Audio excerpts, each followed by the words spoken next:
خبر عاجل. السلطات التركية تم العثور على جثة سيف ونانو وتم قتله من قبل جهة مجهولة. السلطات التركية أكدت تم العثور على جثة في الساعة 6 صباحا وحتى الآن جاري تحليل الجثة. وأكدت السلطات التركية الآن الشخص جفار العلي مفقود. شاركوا الخبر الشرطة التركية. السلام عليكم شباب، شلونكم؟ إن شاء الله زينين.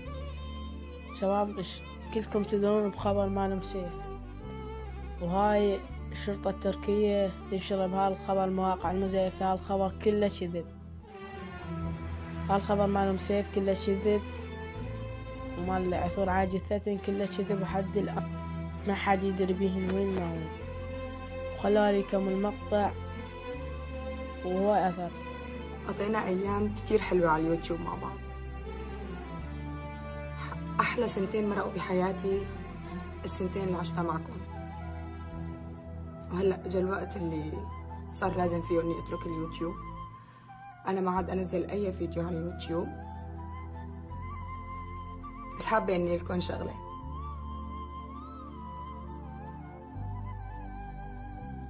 باي.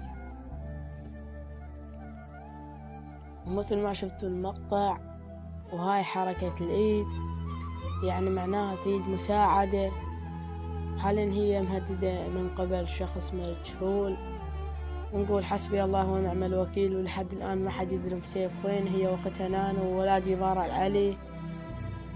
ولهنا وصلت لنهاية الفيديو، بعد ما أقدر أكمل.